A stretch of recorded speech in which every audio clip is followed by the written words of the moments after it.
This conference will now be recorded. Pawan? Yes, sir. Pawan, can we start the class? Yes, sir. Yeah. In the previous classes, we have discussed about what is diabetes, what is type 1 diabetes, what is type 2 diabetes, and all the or the how the diabetes occurs and all those things. Now we have discussed also the pathophysiology of the diabetes. Now today we will be discussing about the treatment for diabetes. So what are the treatment options that is available for diabetes? For only type 1 diabetes, no other alternative, only the insulin is the treatment option of choice for diabetes, for type 1 diabetes. Whereas, because you all know that for type 1 diabetes, it is due to the um, beta cells will be destroyed due to presence of autoantibodies against the beta cells of the pancreas. So there will be no insulin production in case of type 1 diabetes mellitus. So in these patients, only way to treat those patients with type 1 diabetes is giving external insulin. Usually, most commonly we will be giving initially to start with. For type 1 diabetes, we will start with the short acting insulin such as Actrapid and all those things, followed by, once the dose has been fixed, we will go for intermediate acting or long acting, that is intermediate acting such as Mixtard, and whereas the long acting such as Glargine. So all these things. Then coming to treatment options of type 2 diabetes. Initially the type 2 diabetes, there is presence of insulin secretion. Insulin is present, but the receptors fail to function.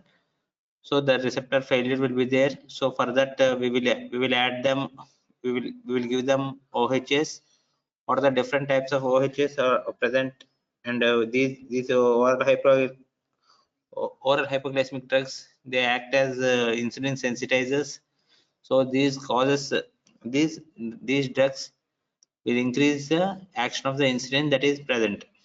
But in the long run, as previously discussed, there is insulin dependent diabetes and non-insulin dependent diabetes. These terms are misnomer. Eventually, long-standing cases of type 2 diabetes also will require the external administration of insulin, because there will be destruction prolonged function followed by leading to destruction of the cells. That is ultimately the beta cell function fails to work. So then in these patients you will be subjected to give insulin externally. Apart from insulin, we can also give oral hypoglycemic drugs. So coming to the treatment. So what are the, now coming to treatment options. Initially we will give the patients the oral hypoglycemic drugs, such as usually we will start with the sulfonylurea, which is a single based on the values, initial presentation values.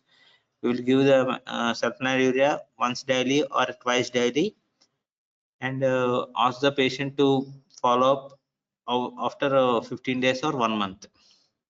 Seeing the values in the follow-up, if this single dose is sufficient, that is single or hypoglycemic drug like sulfonylurea is enough, and we will continue with this.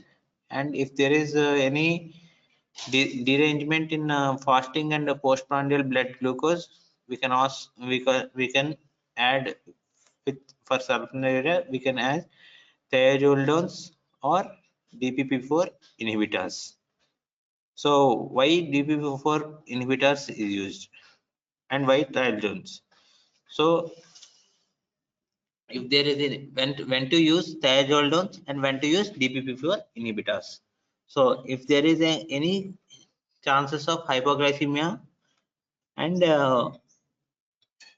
any end organ damage is there, such as cardiac failure and all those things, in those conditions it is always advised to give DPP-4 inhibitors along with sulfonylurea. But if hypoglycemia is not a concern and there is no cardiac involvement or any end organ damage, then you can give thiazole dose.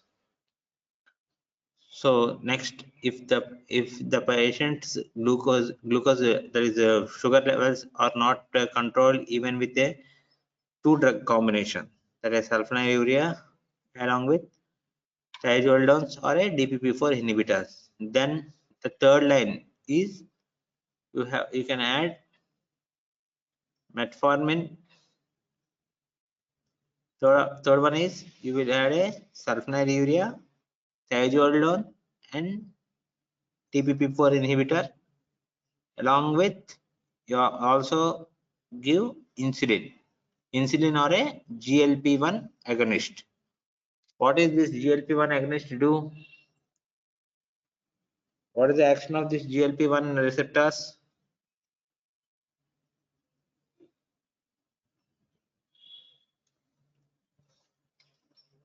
Any guesses?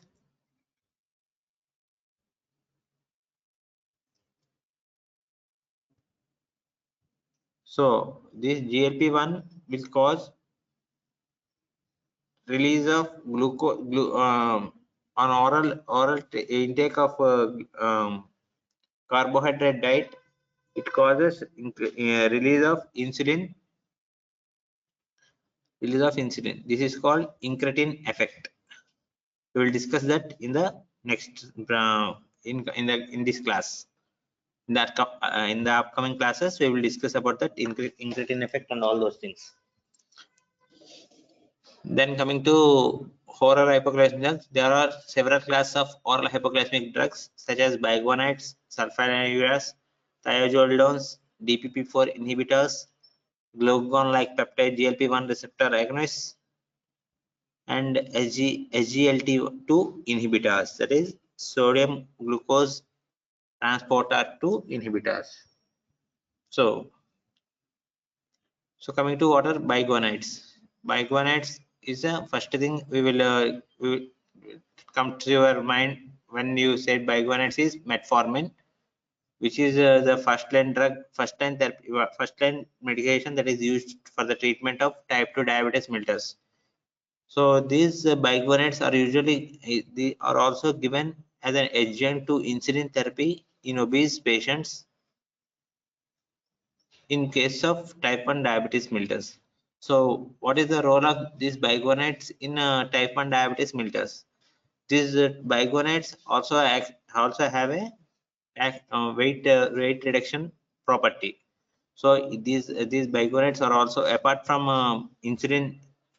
Apart from treatment of diabetes, these biguanides can be used in other conditions like weight reduction therapy. These are also given in case of treatment of polycystic ovarian disease and all those things. So these given, and while giving biguanides, most of the patients develop, that is 25% of the patients develop gastrointestinal side effects.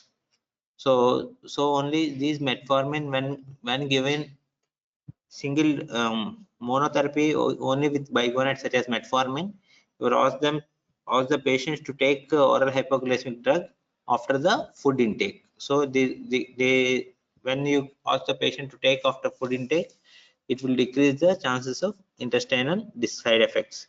So what are the main side effects it causes? It causes diarrhea, abdominal cramps, bloating, nausea, and all on these things. So what is the mechanism of action? Has no precise mechanism, and has been termed as a insulin sensitizers. So its main effects are on fasting glucose and are insulin independent. So what will it do at molecular level? The metformin acts as a weak inhibitor of mitochondrial respiration, so which increases the intracellular adenosine monophosphate and reduces adenosine triphosphate. So it causes it also has direct effect on influx through gluconeogenesis and activates the intracellular energy sensor AMP activated protein kinase. So leading to multiple beneficial effects leading to weight reduction and all those things. So what is its clinical use? It is usually employed as first line therapy in all patients and usually given as 500 mg twice daily, and this got a tendency to increase the lactic acidosis. So it is usually not given in patients with um, any other causes that causes acidosis, such as alcoholics, or any patients of diabetic ketoacidosis and all those things. So because these have a tendency to increase the lactic acidosis, and it is usually excreted through kidneys, that is metabolized through kidneys. So it should not be given in patients with eGFR of less than 30 ml per minute. So usually of grade 3 or grade 4 of renal disease, you should from grade 3 of renal disease, you should not give metformins. So because as there is a deranged excretion of metformin, there will be accumulation of metformin leading to hypoglycemic attacks.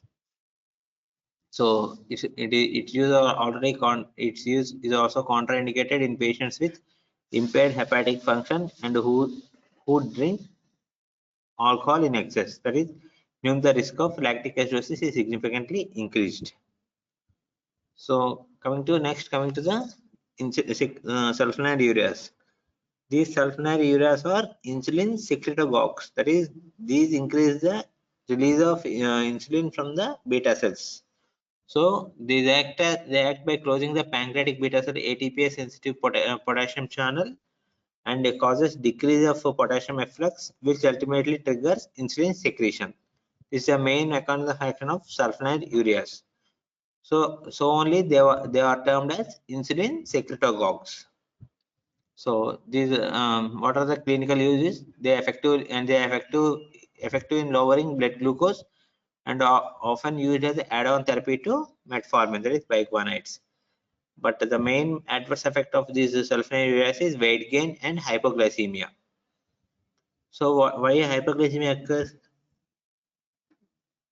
Hypoglycemia occurs because of closure of potassium ATPase channels, which brings about unregulated insulin secretion even with normal or low blood glucose levels. So they causes hypoglycemia because in normal conditions also normal blood glucose levels of insulin is released, so it leads to hypoglycemia. So what is the most commonly used is glucoside. Glucoside is the most commonly used metformin, but it was not that much used nowadays. The most commonly used sulfonylurea is glimepiride and glipizide. These two are most commonly used nowadays. Glibenclamide and gliclazide are usually initially they are used, and glibenclamide has a long-acting action and are prone to induce hypoglycemia. Next, coming to alpha glycosidase inhibitors such as acarbose, miglytol, and all those things. What these alpha glucosidase inhibitors do? They delay the carbohydrate absorption in the gut by inhibiting the disaccharides. So these alpha glucosidase inhibitors are most commonly they will be decreasing the postprandial blood glucose levels, and they modestly improve the overall glycemic control. But the main side effects of this is flatulence and abdominal bloating and diarrhea. So because of these side effects, abdominal bloating and diarrhea and flatulence, most of the patients will discontinue these alpha glucosidase inhibitors. So next, coming to thiazolidines. Thiazolidines, these bind and activate the peroxisome proliferator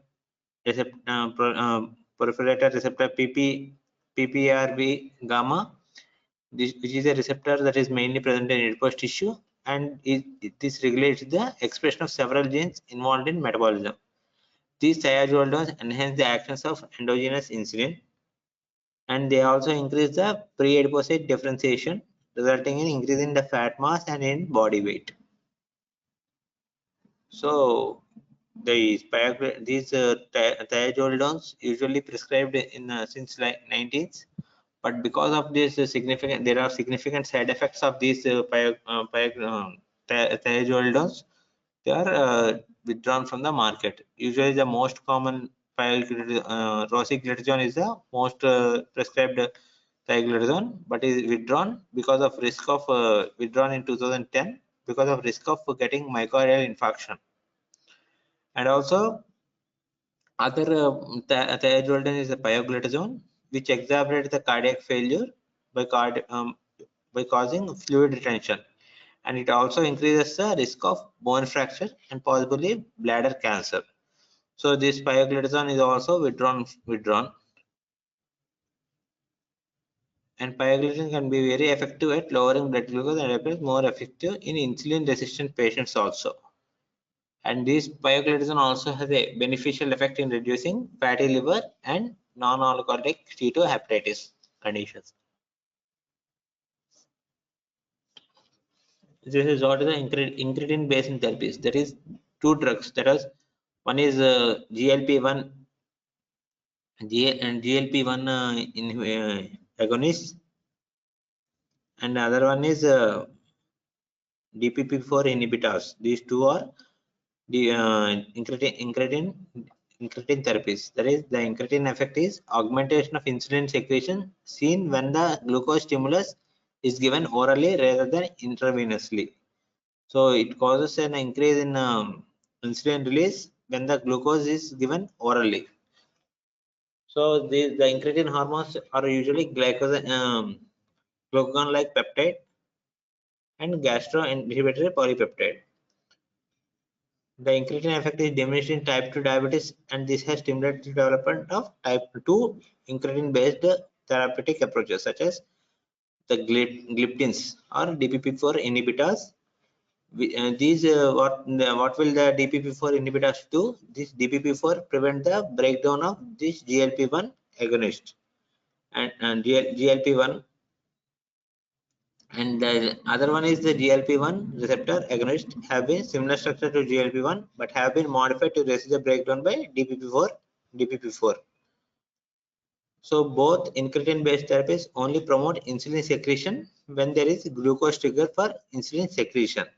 So when only glucose is given, this causes release of insulin. So there will be less chances of hypoglycemia with these drugs.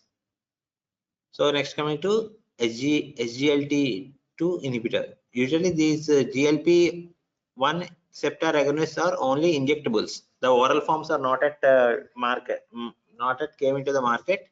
Whereas DPP-4 inhibitors, the most common, the first initial drugs is saxagliptin, followed by tenligliptin, and all. Tenligliptin is usually most commonly used nowadays. And next coming to SGLT2 inhibitors. What is SGLT2 inhibitors? These what the action this SGLT2 inhibitors, these causes increase in this SGLT2 receptors cause increase reabsorption of glucose from urinary tract. So these inhibitors cause the excretion of urinary sugars. So glucose is filtered freely in the renal glomeruli and absorbed in the proximal tubules with the help of SGLT2. And these SGLT2 inhibitors help to lower blood glucose and results in caloric loss and subsequent weight loss. However, there is glycosuria. Because of glycosuria, these patients are subjected to increased urinary tract infections and genital fungal infections. Next, coming to the insulin therapy. So the most common SGLT2 inhibitors are dapagliflozin and all those things. Dapagliflozin, that is not at because of this risk of increased urinary tract infections and increased genital fungal infections, they are most commonly not used in nowadays. Next, coming to the insulin therapies. Insulin therapy, there are two types of insulins that are most commonly used. One is there is rapid acting insulin such as lispro insulin, and short acting is like actrapid, injection actrapid, and intermediate acting like mixtard, and long acting is the glargine and all those things. Insulin glargine. Usually these glargine and all those things are given. These long acting insulin, intermediate acting insulins will be having only, they regulate the insulin. They doesn't cause they doesn't cause the uh, hypoglycemia, doesn't cause hypoglycemia. So these only regulate insulin levels in the body, insulin levels, and glucose levels, and glucose content concentration in the body. They won't cause hypoglycemia. So it is better to give, and there is a combination of short acting and a intermediate acting, that is biphasic insulins. In these biphasic insulins, depends on based on the patient condition, there are 30% of immediate acting and 70% of intermediate acting will be there. In these conditions, 30% of the drug will be acting immediately, whereas the 70% of the drug will moderate the, will control the sugar levels in the body. So these are the insulin therapies. So this is the end of the treatment of diabetes. In the coming classes, we will be discussing about the diabetic ketoacidosis, and what are the treatment options for hypoglycemia. Have you understood up to now? Yes, sir. Yes. So this I think incretin effect is a 2 marks important question for you, and the treatment of diabetes is also important, and for every student who passed MBBS should have a basic knowledge of how to treat diabetes, because it is a upcoming global problem in that country. Okay. If any doubts? Any doubts? No, sir. No. Okay. Then we will stop the meeting.